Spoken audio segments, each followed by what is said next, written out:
नमस्कार, जय Hind. The knowledge care में आप सभी का हार्दिक स्वागत है। महेश बनवाल जी की जो पुस्तक है एनसीईआरटी सार संग्रह, उसमें हम भारतीय राज्य व्यवस्था यानी इंडियन पॉलिटी को देख रहे हैं और ये हमारा पार्ट 3 है। इससे पहले हमने पार्ट 2 तक देख लिया था, जहाँ तक हमने मौलिक अधिकार तक की चर्चा कर ली थी। आज हम डीपीएसपी से आगे बढ़ेंगे, यानी कि राज्य के नीति निर्देशक तत्व से आगे बढ़ेंगे। राज्य के नीति निर्देशक तत्व जो है आयरलैंड से लिया गया है।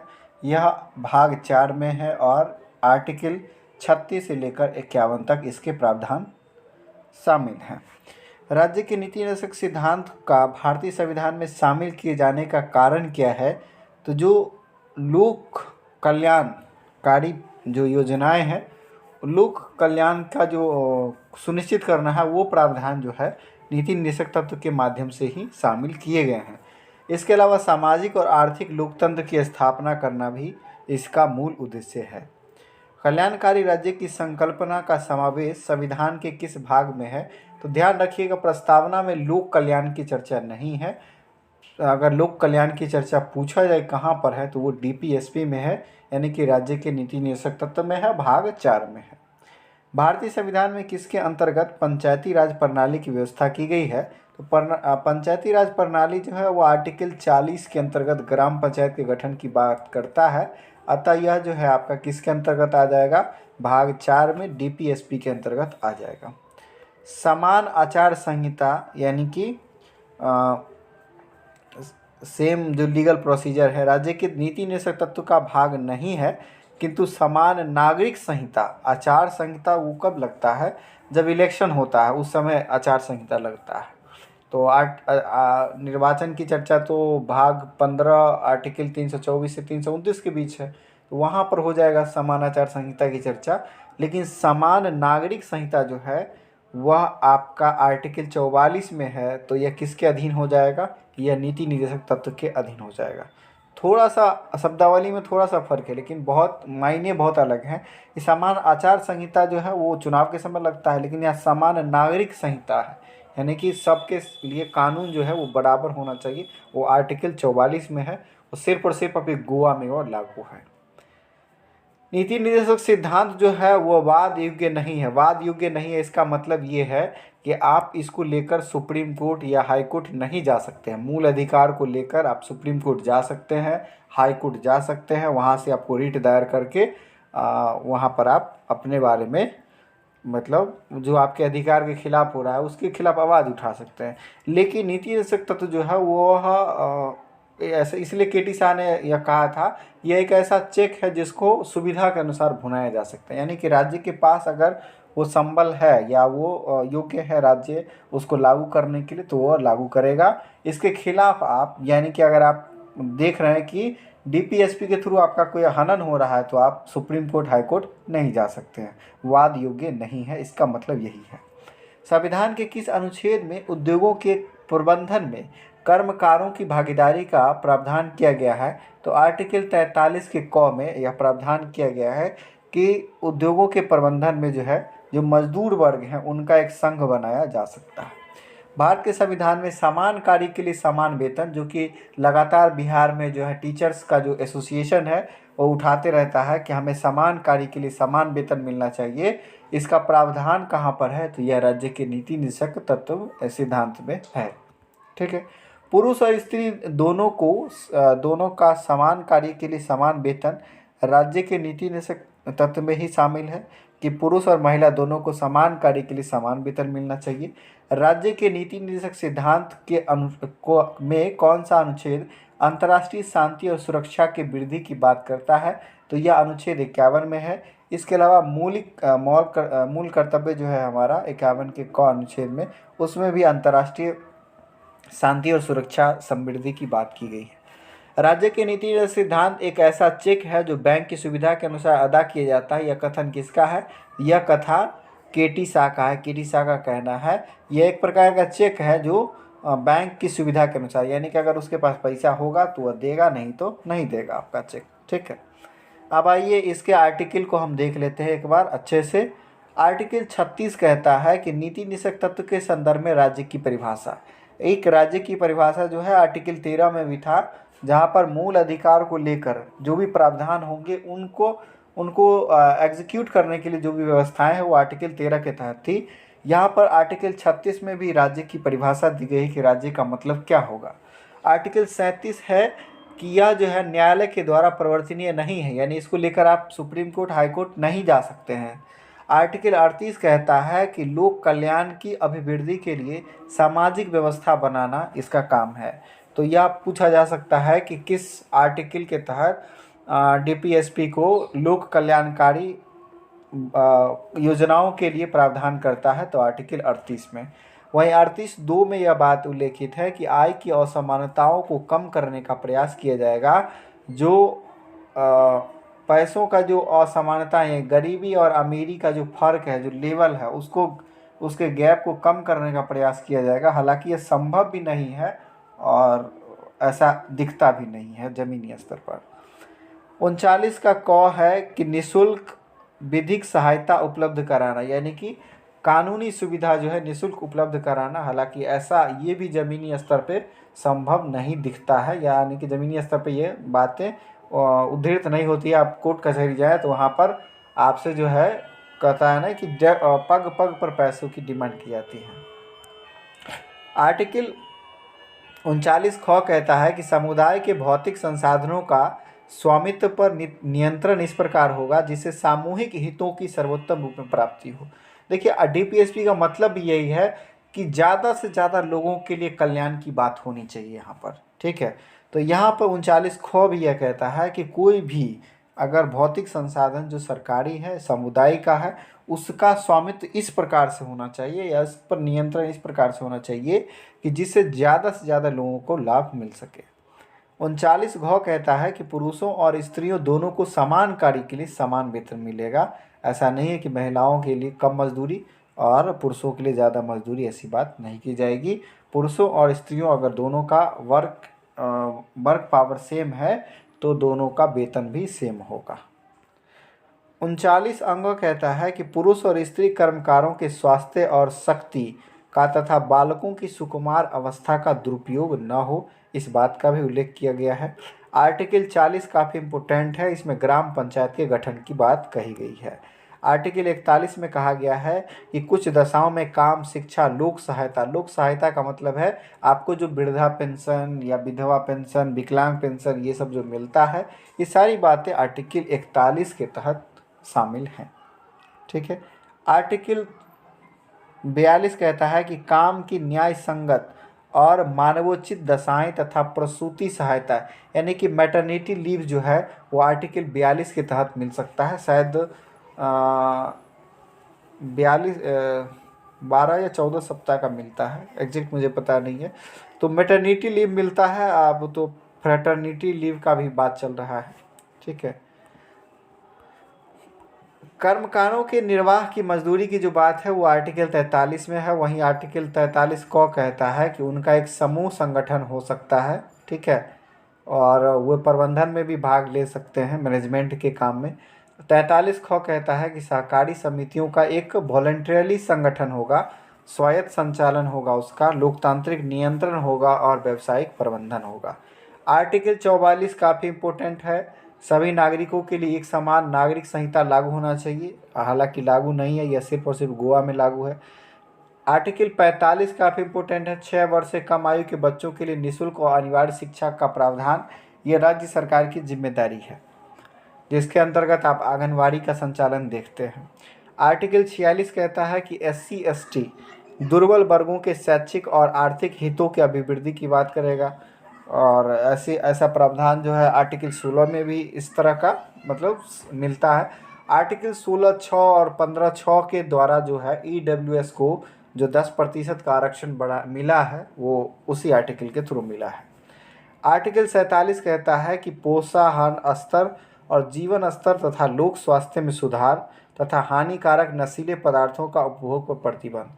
बिहार में जो शराब बनती है उसका आधार यही आर्टिकल है, आर्टिकल 47, जिसके द्वारा यह प्रावधान है कि कोई भी राज्य जो है नशीले पदार्थों पर रोक लगा सकता है, क्योंकि उसे उसका कर्तव्य है कि जनता के लोक स्वास्थ्य में सुधार की बात हो। तो शराबबंदी तो कितना सफल है वो सब कोई जानते हैं। और बिहार की जो स्वास्थ्य व्यवस्था उसके बारे में भी जानते हैं। किसी से छुपा हुआ नहीं है, कोई बोलना चाहता क्या है, कोई सुनने वाला रहे तब ना कोई सुनेगा। आर्टिकल 48 की बात करें तो इसमें जो है गाय बछड़ों तथा अन्य दुधारू पशुओं के वध पर प्रतिबंध है और उनके नस्लों में सुधार का प्रयास किया जाएगा। आर्टिकल 48 में ही यह बात उल्लेखित है कि कृषि और पशुपालन और आधुनिक और वैज्ञानिक प्रणालियों का प्रयोग किया जाएगा, यानी कृषि और पशुपालन का एक तरह से संगठन बनाया जाएगा। 48 को कहता है कि पर्यावरण संरक्षण व संवर्धन का और वन्य जीवों की रक्षा का प्रयास किया जाएगा राज्य सरकार के द्वारा।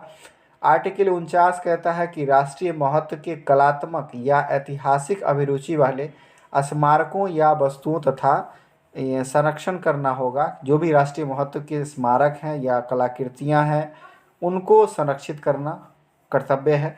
आर्टिकल 50 जो है वो काफ़ी इम्पोर्टेंट है, कार्यपालिका से न्यायपालिका को पृथक्करण अलग करता है। आर्टिकल 51 जो है वो बताता है कि अंतर्राष्ट्रीय शांति और सुरक्षा को बढ़ावा देंगे। एक बार इसको फिर से रिवाइज करेंगे पुनः फटाफट से जो इम्पोर्टेंट है। आर्टिकल 36 में राज्य की परिभाषा है। 37 में है कि न्यायालय द्वारा इसको वाद योग्य नहीं माना गया है, यानी कि न्यायालय में इसको लेकर नहीं जा सकता है। आर्टिकल 38 कहता है कि लोक कल्याण की अभिवृद्धि के लिए सामाजिक व्यवस्था बनाएगा। 39 का घ कहता है कि पुरुष और स्त्री दोनों को समान वेतन मिलेगा। 40 कहता है कि ग्राम पंचायत का गठन होगा। 41 के तहत लोक सहायता, पेंशन, काम, शिक्षा इन सब को पाने का अधिकार है। 42 में है कि प्रसूति सहायता मिल सकता है, मैटरनिटी लीव। 43 है कि कर्मकारों के लिए निर्वाह मजदूरी दर क्या होगा, ये 43 में उल्लेखित है। 43 क में है कि मजदूर जो है वो प्रबंधन में भाग ले सकते हैं। 44 है सभी नागरिकों के लिए एक समान नागरिक संहिता होगा। 45 आर्टिकल है 6 वर्ष से कम आयु के बच्चों के लिए निःशुल्क अनिवार्य शिक्षा का प्रावधान है। 46 में SC/ST के और दुर्बल वर्ग के शैक्षिक और आर्थिक हित की बढ़ावा देने की बात कही गई है। 47 में है कि आप नशीले पदार्थ पर रोक लगा सकते हैं। पोषाहार स्तर, लोक स्वास्थ्य में सुधार की बात होगी। 48 में है कि कृषि और पशुपालन का संगठन होगा। 48 का क कहता है कि पर्यावरण का संरक्षण और वन्य जीव की रक्षा की बात की जाएगी। 49 आर्टिकल कहता है राष्ट्रीय महत्व के जितने भी वस्तु हैं उसका संरक्षण किया जाए। 50 आर्टिकल कहता है कार्यपालिका और न्यायपालिका पृथक्करण होगा, मतलब कार्यपालिका और न्यायपालिका दोनों स्वतंत्र है। आर्टिकल 51 कहता है कि अंतर्राष्ट्रीय शांति और सुरक्षा को बढ़ावा देना है। मूल अधिकार कानूनी रूप से मान्य है, इसलिए मूल अधिकार को लेकर आप सुप्रीम कोर्ट, हाई कोर्ट जा सकते हैं। नीति निदेशक तत्वों को लेकर आप नहीं जा सकते हैं, चूंकि यह राजनीतिक मान्यता प्राप्त है, नैतिक और राजनीतिक है, कानूनी रूप से नहीं है। किस देश के संवैधानिक आप आते हैं मूल कर्तव्य को, जो कि हमारे मूल संविधान में था ही नहीं, तो इसको लाया गया USSR यानी कि रूस के संविधान से लाया गया। पहले USSR ही था, बाद में यह टूटकर रूस एक अलग बना देश। भारतीय संविधान के किस भाग में मौलिक कर्तव्य है, भाग 4 के क में इसको जोड़ा गया। 42वें संविधान संशोधन 1976 के द्वारा 10 मूल कर्तव्य को जोड़ा गया सरदार स्वर्ण सिंह समिति की सिफारिश पर, और यह गठित हुआ था 1976 में सरदार स्वर्ण सिंह समिति की सिफारिश पर। भारतीय संविधान में 11वां मूल कर्तव्य जोड़ा गया 86वां संविधान संशोधन 2002 के द्वारा, जिसमें जोड़ा गया कि 6 वर्ष से 14 वर्ष के बच्चों को माता पिता को यह अनिवार्य होगा कि वो अपने बच्चों को शिक्षा दें। 6 से 14 वर्ष के बच्चों को मूल कर्तव्य को मुख्यतः किन दो वर्गों में रखा जाता है, तो एक नैतिक कर्तव्य और एक नागरिक कर्तव्य। नागरिक होने का जो कर्तव्य है वो, और एक आपका मोरालिटी के नाते जो आपका कर्तव्य है वो। मूल कर्तव्यों के अंतर्गत स्वतंत्रता संग्राम के जो उच्च आदर्श हैं उसका सम्मान करना किस कर्तव्य में आएगा, तो जो भी हमारे जो स्वतंत्रता सेनानी हैं जिन्होंने अपना सर्वस्व बलिदान दिया, जिन्होंने अपना जो है संपूर्ण न्यौछावर कर दिया, उनको उनके आदर्शों का सम्मान करना यह हमारा क्या है, मोरल ड्यूटी है, ठीक है, नैतिक कर्तव्य है। वहीं हमारा जो प्राकृतिक पर्यावरण है, वन्य जीव का संरक्षण है, ये सब हमारे मूल कर्तव्य जो है, यह हमारा जो है नैतिक कर्तव्य के साथ साथ नागरिक कर्तव्य दोनों में कहा जा सकता है। राष्ट्रीय महत्व के स्थानों और स्मारकों की रक्षा करना मौलिक कर्तव्य नहीं है, बल्कि राज्य के नीति निदेशक तत्व का अंग है, और यह भाग 48 के 48 क में ने कितना में है, 49 में है, आर्टिकल 49 में है। महिलाओं के सम्मान के लिए कुप्रथाओं का त्याग करना प्रत्येक भारतीय नागरिक का कर्तव्य है। यह किस अनुच्छेद में है, तो यह 51 के क में है, मूल कर्तव्य में। मूल कर्तव्य किन पर लागू होता है, तो मूल कर्तव्य केवल नागरिकों पर लागू होता है। मूल कर्तव्य केवल नागरिकों पर लागू होता है। अब आइए हम 11 मूल कर्तव्य हैं उनको हम एक बार देखते हैं। पहला जो मूल कर्तव्य है कि संविधान का हम पालन करेंगे और उसके आदर्शों, संस्थाओं, राष्ट्रध्वज और राष्ट्रगान का भी आदर करेंगे। स्वतंत्रता के लिए जो हमारे राष्ट्रीय आंदोलन को प्रेरित करने वाले उच्च आदर्श हैं उसको हृदय में संजोए रखेंगे, उनका पालन करेंगे। तीसरा है कि भारत की संप्रभुता, एकता और अखंडता की रक्षा करें और उसे अक्षुण्ण रखेंगे। चौथा है देश की रक्षा करेंगे और आह्वान किए जाने पर राष्ट्र की सेवा के लिए तैयार रहेंगे। पांचवा हमारा मूल कर्तव्य है भारत के सभी लोगों में समरसता और समान भ्रातृत्व की भावना का निर्माण करेंगे, जो धर्म, भाषा और प्रदेश या वर्ग आधारित सभी भेदभावों से परे हो। ऐसी प्रथाओं का त्याग करेंगे जो स्त्रियों के सम्मान के विरुद्ध हो। ऐसी प्रथाओं का त्याग करना हमारे मूल कर्तव्य में है जो महिलाओं के सम्मान को ठेस पहुंचाता हो। छठा है हमारी सामासिक संस्कृति यानी कंपोजिट कल्चर जो है इसके गौरवशाली परंपरा का महत्व समझेंगे और उसका परिरक्षण करेंगे। प्राकृतिक पर्यावरण जिसके अंतर्गत वन, झील, नदी और वन्य जीव शामिल हैं, जो कि 48 कौ में है आपका ये डीपीएसपी में भी है, इसकी रक्षा करेंगे और उसके संवर्धन करेंगे और प्राणी मात्र के प्रति दया भाव रखेंगे। आठवां है वैज्ञानिक दृष्टिकोण, मानववाद, ज्ञानार्जन तथा सुधार की भावना का विकास करेंगे। यह महत्वपूर्ण है, सबसे महत्वपूर्ण यह पॉइंट है और यह आपका मूल कर्तव्य में शामिल है। नौवां है सार्वजनिक संपत्ति को सुरक्षित रखेंगे और हिंसा से दूर रहेंगे। 10वां मूल कर्तव्य है आपका व्यक्तिगत और सामूहिक गतिविधियों के सभी क्षेत्रों में उत्कर्ष की ओर बढ़ने का सतत प्रयास करेंगे, जिससे राष्ट्र निरंतर बढ़ते हुए पर्यटन और उपलब्धि की नई ऊंचाइयों को प्राप्त करेंगे। और 11वां और सबसे महत्वपूर्ण बात यह है कि 6 वर्ष से 14 वर्ष के आयु के बच्चों को माता पिता और गार्जियन जो भी हैं उन्हें शिक्षा के अवसर प्रदान करने होंगे और इसे 86वां संविधान संशोधन 2002 के द्वारा धारा 4 के अंतर्गत जोड़ा गया। तो याद रखिएगा कि मूल कर्तव्य जो है वो मूल संविधान में नहीं था, इसको 42वां संविधान संशोधन 1976 के द्वारा जोड़ा गया। शुरुआत में 10 रखा गया और 86वां संविधान संशोधन 2002 में किया गया, जिसमें 6 से 14 वर्ष के बच्चों के लिए माता पिता या उसके जो गार्जियन हैं उसको यह अनिवार्य कर दिया गया कि उन्हें अपने बच्चों को शिक्षा का अवसर देना होगा। किसी व्यक्ति को राष्ट्रगान गाने के लिए बाध्य किया जा सकता है। सर्वोच्च न्यायालय ने किस मामले में ऐसा कहा? तो सर्वोच्च न्यायालय ने कहा कि राष्ट्रगान गाने के समय आपको जो है सावधान की दिशा में होना अनिवार्य है और यह विजय इमैनुअल बनाम केरल राज्य मामले में कहा गया कि किसी भी व्यक्ति को राष्ट्रगान गाने के लिए बाध्य किया जा सकता है। आगे है सर्वोच्च न्यायालय के मुख्य न्यायाधीश पीएन भागवती, जिनको पीआईएल का जनक कहा जाता है, father of public interest litigation. PL का फुल फॉर्म होता है पब्लिक इंटरेस्ट लिटिगेशन। हालांकि यह प्रावधान हमने अमेरिका से लिया है, लेकिन अगर भारत में कहा जाए कि भारत में जनहित याचिका का जनक कौन है तो वो पीएन भागवती हैं। इन्होंने 1985-86 में लाया था ये प्रावधान। अब आइए प्रेसिडेंट की बात करते हैं। प्रेसिडेंट जो है वह जो इनका ये आ जाएंगे आर्टिकल भाग आ जाएगा आपका यहाँ से भाग 5 और राष्ट्रपति की जो चर्चा है वो आर्टिकल 52 से की गई है। राष्ट्रपति पद का जो क्वालिफिकेशन है वो चर्चा किया गया है अनुच्छेद 58 में। इसके लिए जो ट्रिक है वो है रकानी कायोसस, ठीक है, रकानी कायोसस। इस पे आप लगातार बैठा देंगे 52 से लेके तो आपको मिल जाएगा। तो 52 में राष्ट्रपति का पद है, 53 में राष्ट्रपति के कार्यपालिका शक्ति का वर्णन है, ठीक है।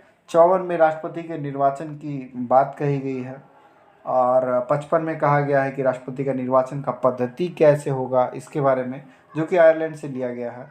वहीं 56 में जो है उसका कार्यकाल होगा, ठीक है। 57 में है कि वह दोबारा से भी चुन के आ सकते हैं, लेकिन लिमिटेशन नहीं है कितनी बार वह चुन के आ सकते हैं। तो भारत वही 58 में जो है उनका योग्यता है कि 35 साल के होने चाहिए कम से कम, भारत का नागरिक होना चाहिए और लोकसभा का सदस्य निर्वाचित होने की योग्यता होनी चाहिए। देखिए लोकसभा का सदस्य होने के लिए कितना साल चाहिए? 25 साल चाहिए, उससे ज़्यादा क्या चाहिए? वहाँ भी तो कोई क्वालिफिकेशन है ही नहीं। तो राष्ट्रपति महोदय 35 साल के होंगे तभी वो राष्ट्रपति चुने जा सकते हैं, तो लोकसभा के सदस्य चुने जाने की योग्यता उनमें होनी चाहिए बस। किसी लाभ के पद पे ना हो, और लाभ का पद का निर्णय कौन करता है? संसद करता है। ध्यान रखिएगा, हम आप नहीं कर सकते। भारत में राष्ट्रपति का निर्वाचन किस प्रकार होता है? तो यह जो है अप्रत्यक्ष मतदान से होता है। इसमें जो हमारे द्वारा जो चुने गए प्रतिनिधि हैं, चाहे वो लोकसभा, राज्यसभा और विधानसभा, इसके द्वारा जो चुने गए प्रतिनिधि हैं वो वोट देते हैं, और इसको अनुपातिक जो प्रतिनिधित्व है उससे एकल संक्रमणीय मत पद्धति द्वारा जो है इसको किया जाता है। ठीक है। भारत के राष्ट्रपति के चुनाव में मतदान कौन कौन कर सकता है? तो राज्यसभा, लोकसभा और राज्य और केंद्र शासित प्रदेश के विधानसभा, जहाँ जहाँ विधानसभा हैं उसके निर्वाचित सदस्य इसमें भाग ले सकते हैं। ध्यान रखिएगा, विधानसभा के जो सदस्य निर्वाचित होते हैं वो राष्ट्रपति को बनाने में तो भाग लेते हैं, लेकिन उनको हटाने की प्रक्रिया में वो भाग नहीं लेते हैं, महाभियोग में भाग नहीं लेते हैं। भारत के राष्ट्रपति उम्मीदवार के प्रस्ताव का अनुसमर्थन कम से कम कितने सदस्यों द्वारा किया जाना चाहिए? तो जो निर्वाचक मंडल है उसमें 50 प्रस्तावक होते हैं। राष्ट्रपति के मामले में 50 प्रस्तावक होते हैं और 50 अनुमोदक होते हैं। वहीं उपराष्ट्रपति की बात की जाए, वहाँ पर 20 प्रस्तावक और 20 अनुमोदक होते हैं। भारत में राष्ट्रपति का चुनाव जो है सिंगल ट्रांसफरेबल वोट सिस्टम के द्वारा होता है। अब इसका मतलब ये है कि अगर कोई आदमी बहुमत प्राप्त नहीं करता है तो उसके वोट को जो है ट्रांसफ़र कर दिया जाएगा। उसके नीचे वाले जो हैं, चूँकि आपको जो यहाँ पर जो वोटिंग का सिस्टम होता है, आपको चारों ऑप्शन, जैसे 2 आदमी अगर खड़ा है तो आप फर्स्ट प्रायोरिटी किसको रख रहे हैं उसका पहले आपको वोट देना होगा, फिर सेकंड प्रायोरिटी आप किसको रख रहे हैं उसका नाम देना पड़ेगा।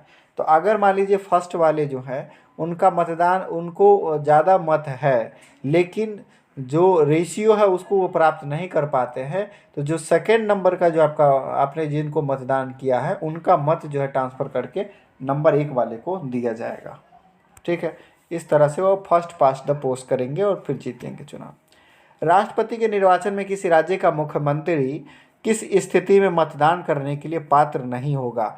वह तब मतदान नहीं कर सकता है यदि वह राज्य विधानमंडल में उच्च सदन का सदस्य हो। मैंने कहा कि विधानसभा का सदस्य होना चाहिए, विधान परिषद का तो सदस्य भाग नहीं लेता।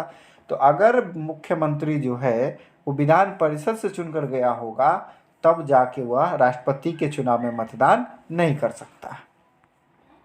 संघ की कार्यपालिका शक्ति, मैंने बताया आपको कि आर्टिकल 53 में जो है संघ की कार्यपालिका शक्ति राष्ट्रपति के हाथ में निहित है, यानी कि सारे काम राष्ट्रपति के नाम से ही किए जाते हैं।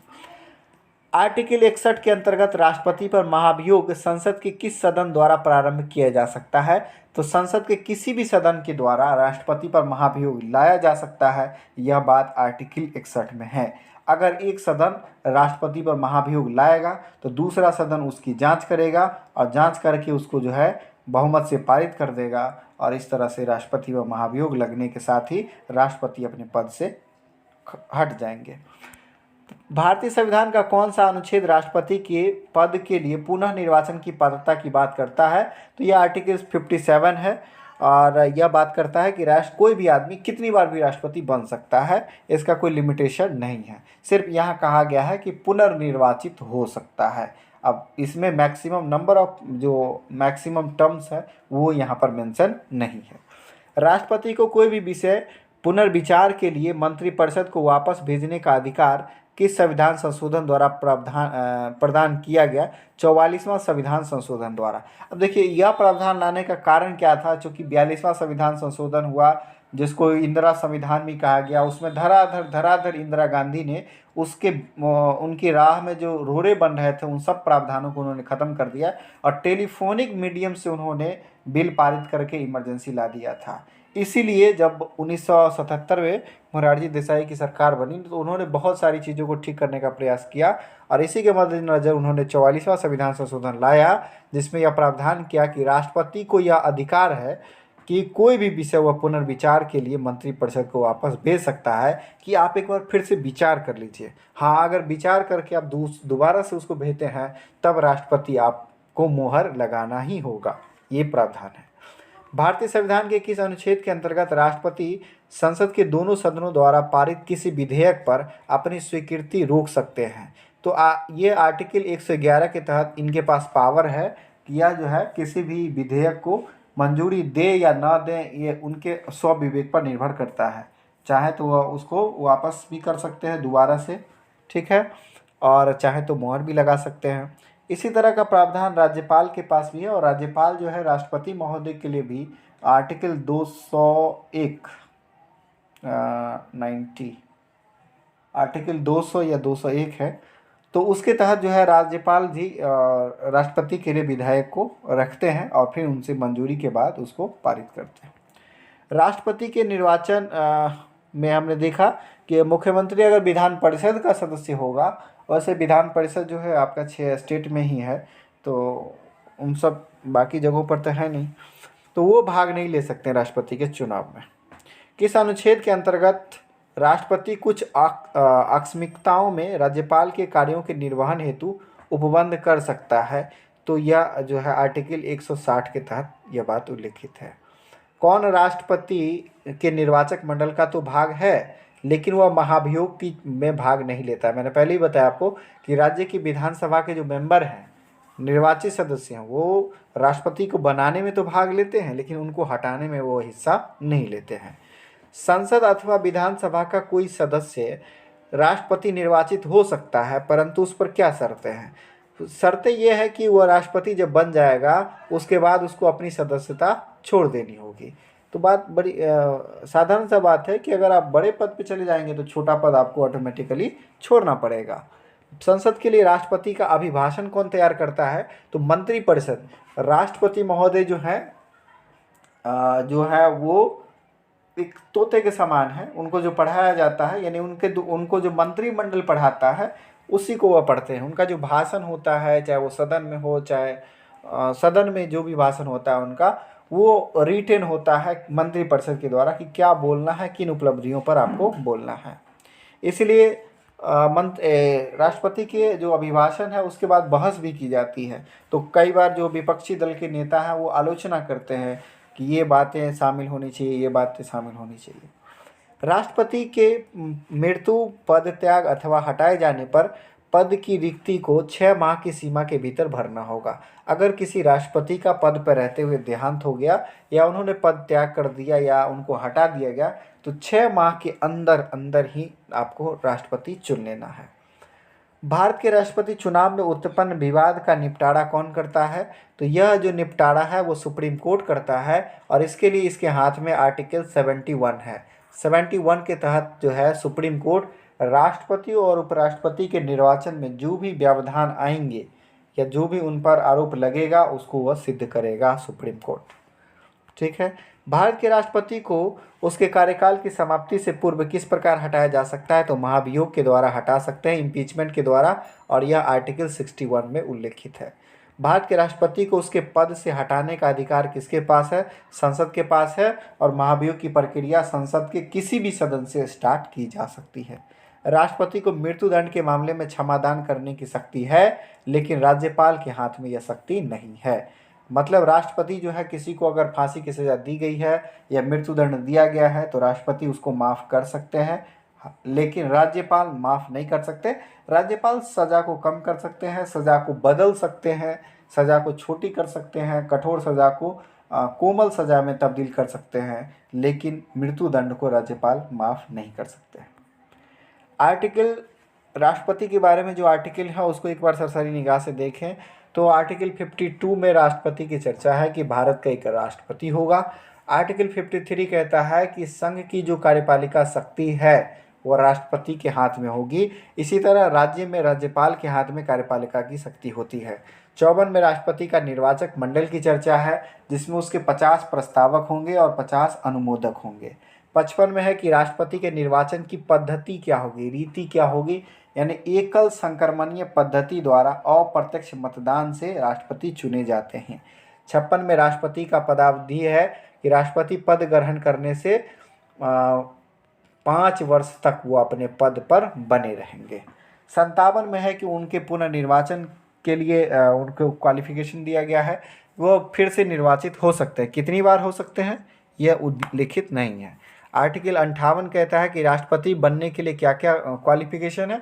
कोई खास क्वालिफिकेशन नहीं, कोई भी आदमी राष्ट्रपति बन सकता है, सिर्फ और सिर्फ वो 35 साल का होना चाहिए, भारत का नागरिक होना चाहिए, किसी भी लाभ के पद पर नहीं होना चाहिए, लोकसभा के सदस्य चुने जाने की योग्यता रखता हो।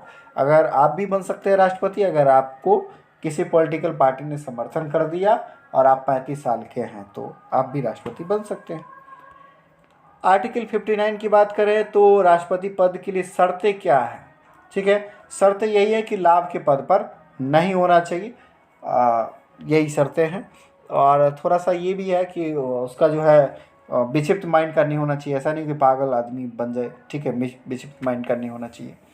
आर्टिकल 60 कहता है कि राष्ट्रपति द्वारा शपथ या प्रतिज्ञान, राष्ट्रपति जो है शपथ लेते हैं, संविधान की रक्षा की शपथ लेते हैं, तो ये आर्टिकल 60 में है। और 61 में उन पर महाभियोग की चर्चा की गई है।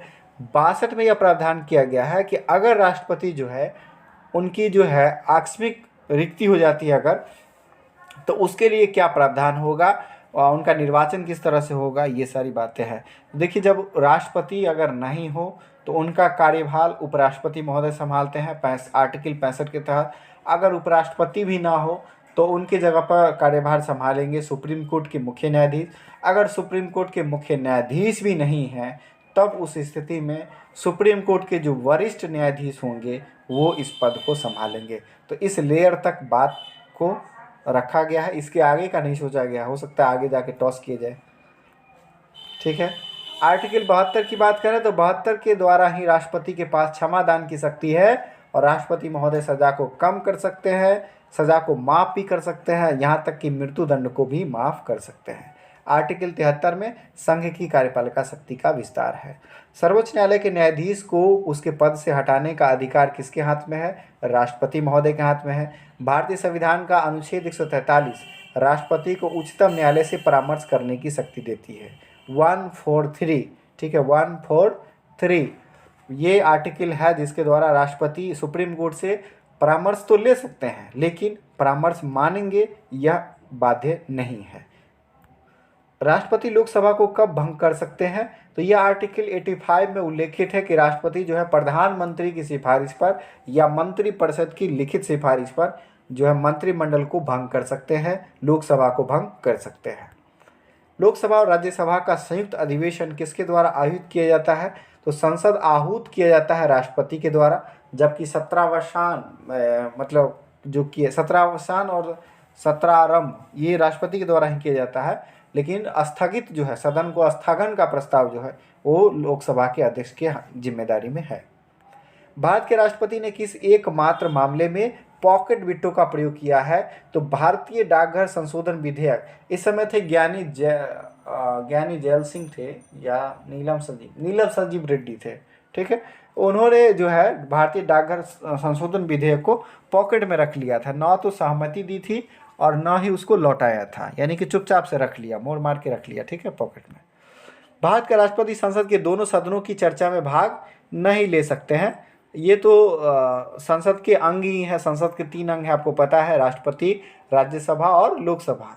तो ये दोनों सदनों की चर्चा में भाग नहीं लेते, हालांकि संयुक्त अधिवेशन होता है तो उसमें वह शामिल होते हैं, जो कि इन्हीं के द्वारा बुलाया जाता है। किसी भौगोलिक क्षेत्र को अनुसूचित क्षेत्र घोषित करने का संवैधानिक अधिकार किसे प्राप्त है? तो ये राष्ट्रपति को अधिकार प्राप्त है कि किसी भी क्षेत्र को वह आरक्षित क्षेत्र, अनुसूचित क्षेत्र घोषित कर सकते हैं या जनजातीय क्षेत्र घोषित कर सकते हैं। राष्ट्रपति के प्रसाद पर्यंत जो पद धारण करने वाले पदाधिकारी हैं संघ के मंत्री हैं। हालांकि संघ के मंत्री कौन बनाए जाते हैं? ये प्रधानमंत्री के एडवाइस पे बनाए जाते हैं, लेकिन हम इसको संवैधानिक तौर पे यही कहेंगे कि राष्ट्रपति के प्रसाद पर्यंत ही संघ के मंत्री रहते हैं, यूनियन मिनिस्टर्स। राज्य के राज्यपाल तो टोटली रहते हैं। भारत का महान्यायवादी, ठीक है, भारत का महान्यायवादी जो कि आर्टिकल 76 में है और जो भारत सरकार के कानूनी मामलों की देखरेख करता है, भारत सरकार के तरफ से वह सुप्रीम कोर्ट, हाई कोर्ट में लड़ता है। तो भारत का महान्यायवादी जो है वो भी राष्ट्रपति के प्रसाद पर ही पद धारण करता है। एक विधेयक जो संसद में प्रस्तुत किया जाता है वह किस प्रक्रिया के बाद अधिनियम बन जाता है? तो देखिए, सबसे आपने अभी भी सुना होगा हाल में कि पहले CAB आया, बाद में CAA हो गया, यानी कि जो पहले जो था सिटीजनशिप अमेंडमेंट बिल था, बाद में सिटीजनशिप अमेंडमेंट एक्ट हो गया। तो जैसे ही राष्ट्रपति महोदय का मोहर लग जाता है, दोनों सदन से पारित बिल को राष्ट्रपति अपनी सिफारिश दे देते हैं, अपनी मंजूरी दे देते हैं, तब वह क्या बन जाता है, तब वह बिल जो है वो एक्ट बन जाता है। ठीक है। जब कोई विधेयक संसद के दोनों सदनों द्वारा पारित कर दिया जाए तो राष्ट्रपति को उस विधेयक पर अपनी अनुमति रोकने का अधिकार भी है, और यह आर्टिकल 111 के तहत है। निर्विरोध रूप से चुने गए भारत के प्रथम राष्ट्रपति कौन थे? नीलम संजीव रेड्डी थे, जो कि निर्विरोध रूप से चुने गए भारत के पहले राष्ट्रपति थे। भारत के राष्ट्रपतियों में किनका संबंध ट्रेड यूनियन आंदोलन से रहा है? तो बीबी गिरी, बराह वेंकट गिरी का संबंध जो है ट्रेड यूनियन आंदोलन से रहा है। भारतीय संविधान के राष्ट्रपति को राज्यों के मुख्यमंत्री की नियुक्ति का अधिकार नहीं देता है। मतलब राष्ट्रपति जो है वो मुख्यमंत्री की नियुक्ति नहीं कर सकते हैं। मुख्यमंत्री की नियुक्ति कौन करेगा? राज्यपाल करेगा। राष्ट्रपति का कार्यकाल कितना होता है? पद ग्रहण करने से 5 वर्ष तक, और यह जो है आपका आर्टिकल 56 में उल्लेखित है। भारत के किस राष्ट्रपति को मिसाइल मैन की संज्ञा दी जाती है? Doctor APJ Abdul Kalam.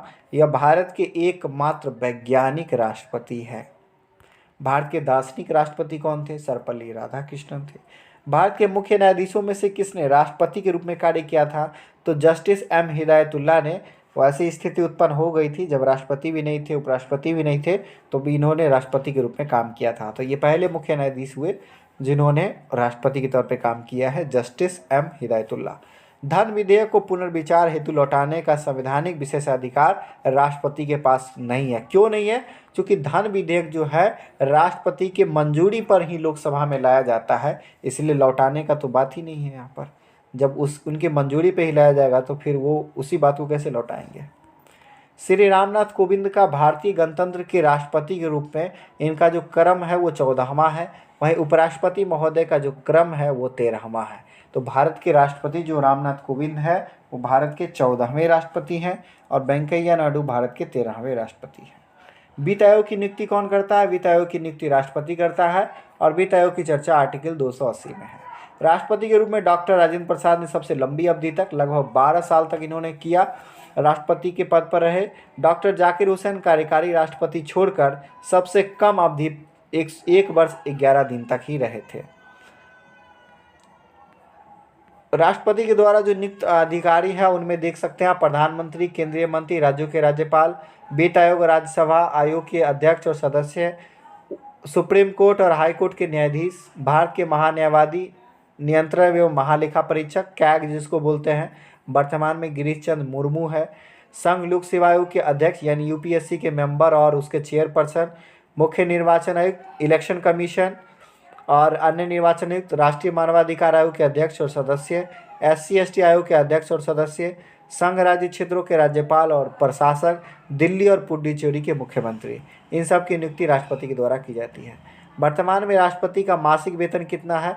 वर्तमान में राष्ट्रपति का मासिक वेतन 5 लाख है। इस पर विवाद भी हुआ था जब राष्ट्रपति रामनाथ कोविंद ने कहा था कि हम इतना टैक्स भर देते हैं, सारा पैसा, लोगों को लगता है कि राष्ट्रपति को 5 लाख का वेतन मिलता है मासिक, लेकिन हमको भी टैक्स भरना पड़ता है। हालांकि उनका जो वेतन है वो टैक्स फ्री होता है। इस पर ढेर सारा विवाद हुआ था। यदि भारत के राष्ट्रपति का पद खाली हो जाए और कोई व्यक्ति उपराष्ट्रपति भी न हो तो कार्यवाहक राष्ट्रपति कौन होगा? सुप्रीम कोर्ट का मुख्य न्यायाधीश। अगर ये भी नहीं है तो सुप्रीम कोर्ट के जो वरिष्ठ न्यायाधीश हैं वो इसका पद संभालेंगे। वह राष्ट्र का प्रतिनिधित्व करता है परंतु राष्ट्र का नेतृत्व नहीं करता है। यह बात किस पर लागू होती है? यह बात भारत के राष्ट्रपति पर लागू होती है कि सारे काम तो इन्हीं के नाम से होता है, लेकिन ये उसका नेतृत्व नहीं कर रहे होते हैं। उसका नेतृत्व कौन कर रहे होते हैं? प्रधानमंत्री। सिर्फ नाम होता है राष्ट्रपति महोदय का। भारत के राष्ट्रपतियों में कौन बिहार का राज्यपाल रह चुका है? तो डॉक्टर जाकिर हुसैन बिहार के राज्यपाल रह चुके थे, और इसके अलावा रामनाथ कोविंद यहाँ से ही यहाँ राज्यपाल थे और यहाँ से इन्होंने पद त्याग किया। उसके बाद राष्ट्रपति का चुनाव लड़े और राष्ट्रपति बने। ठीक है। राष्ट्रपति द्वारा क्षमादान की शक्ति क्या है? जब दंड सेना न्यायालय द्वारा दिया गया हो तब भी वो कर सकते हैं। जब दंड संघीय विषय से संबंधित विधि के विरुद्ध अपराध के लिए दिया गया हो तब भी कर सकते हैं। जब दंडादेश मृत्युदंड हो तब, ये तीनों स्थिति में वो क्षमादान कर सकते हैं। राष्ट्रपति के विरुद्ध जो महाभियोग की प्रक्रिया है, जो आर्टिकल 61 के तहत है, यह अर्ध न्यायिक प्रक्रिया है, क्वासी जुडिशियल प्रोसेस है। क्योंकि जिस तरह कानून पारित होते हैं, जिस तरह लॉ बनता है, ठीक उसी तरह सिर्फ इसमें राष्ट्रपति का मुहर नहीं आता है, तो आधा हुआ लोकसभा और राज्यसभा से तो पारित होना ही है बहुमत से। तो यह जो है अर्ध न्यायिक प्रक्रिया है। अब उपराष्ट्रपति अगले दिन देखेंगे। धन्यवाद।